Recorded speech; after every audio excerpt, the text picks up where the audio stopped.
A partir deste mês, o aumento nas alíquotas do Imposto sobre Circulação de Bens e Serviços, o ICMS, no estado de São Paulo, pode causar perda de consumo de mais de 21 bilhões de reais em bens e serviços, além da redução de quase 7 bi no produto interno bruto da região sudeste em 2021.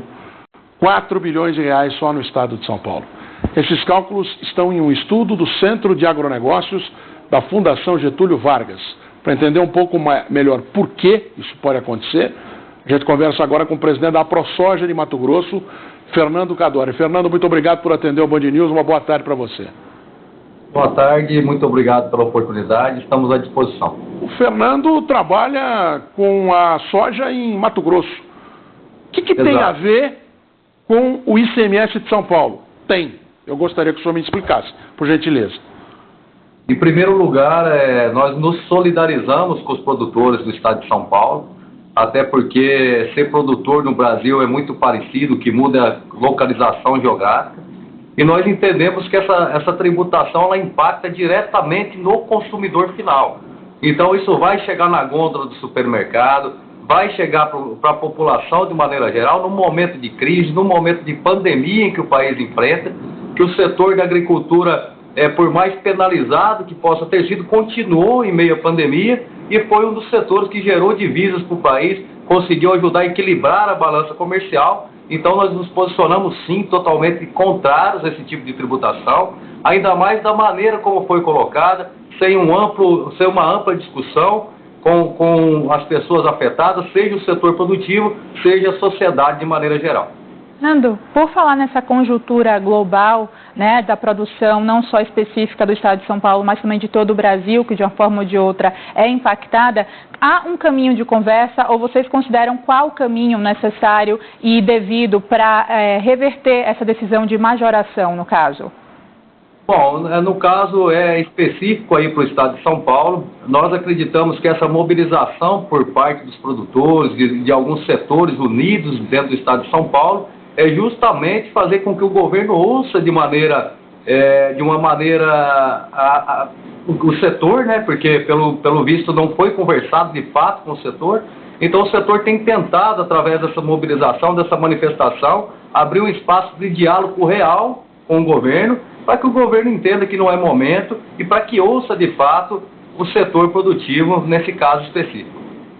Fernando, com relação o impacto que isso pode ter para o país inteiro, porque obviamente São Paulo tem uma ramificação e os mercados hoje em dia estão interligados. Dá uma ideia de que problema pode impactar na sua venda de soja, por exemplo, com essa alteração que vai ter no setor como um todo, a partir de São Paulo. Como a gente sabe, São Paulo é responsável pela produção de uma série de insumos utilizados na agricultura Brasil afora. Então, obviamente, isso impacta na formação do custo, não só da soja, mas de qualquer outra cultura que utilize os produtos fabricados dentro do estado de São Paulo, que terão essa incidência dessa tributação, que até então não havia.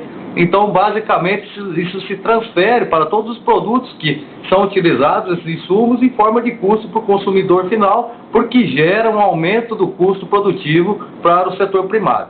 Então, é um efeito cascata, como falamos aqui, e nós repudiamos qualquer tributação, seja na agricultura, seja no setor produtivo, seja em qualquer setor, nesse momento em que o nosso país, em que o mundo atravessa uma crise tão delicada que a gente tem visto aí durante esse último ano, e não podemos sacrificar um dos poucos setores que ainda tem gerado divisas para o nosso país em meio a tantas dificuldades. Sem falar que os contratos de safra são firmados antes da própria produção e entrega, né? Como é que fica a gente entender a importância da previsibilidade nesse caso? Porque está mudando um decreto lá de 97 que traz toda essa preocupação também com a questão de produção e entrega das safras, não é, Fernando? Muito bem pontuado. A gente tem um grande percentual da safra vendida antecipadamente, obviamente porque a agricultura ela se planeja semestralmente, anualmente, não se planeja de uma hora para o outro, de um dia para o outro, de uma semana para outra.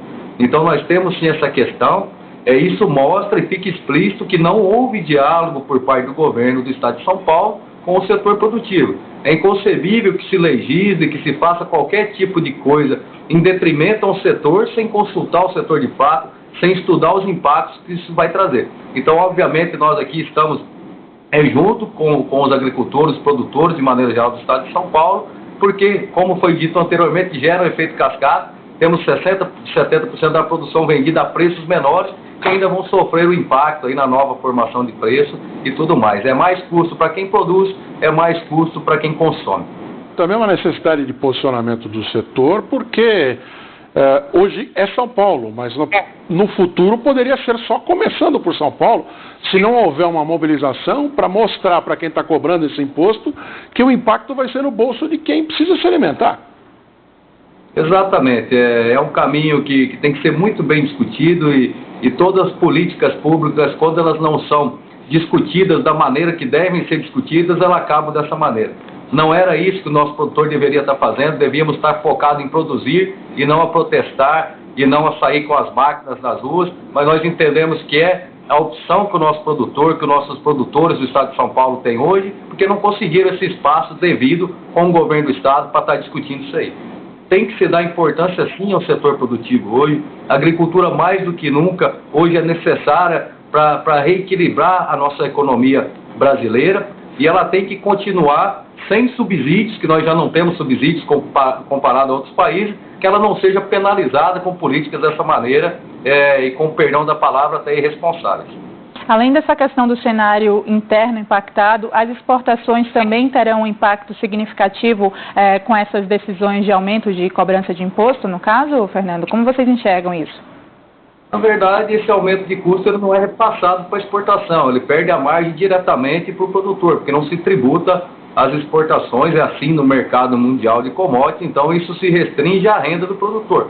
Como eu disse aqui, a gente vive num mercado muito dinâmico. O nosso produtor no Brasil, ele compete com produtores do mundo inteiro e não tem a logística que tem nos outros países do mundo.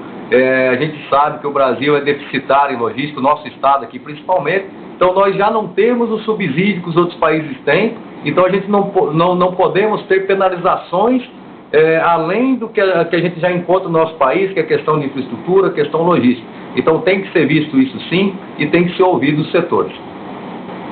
Fernando Cadori, presidente da AproSoja do Mato Grosso, muito obrigado pela atenção com o telespectador do Band News. É um alerta importante, é um alerta fundamental que o país inteiro está dando a partir de uma cobrança do Estado de São Paulo que nem está chamando de cobrança de imposto, aumento de imposto.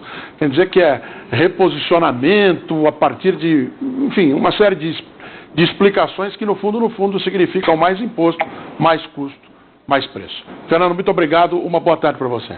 Obrigada. Eu que agradeço a oportunidade. Uma boa tarde. Obrigada, Fernando. Bom, em Minas Gerais agora,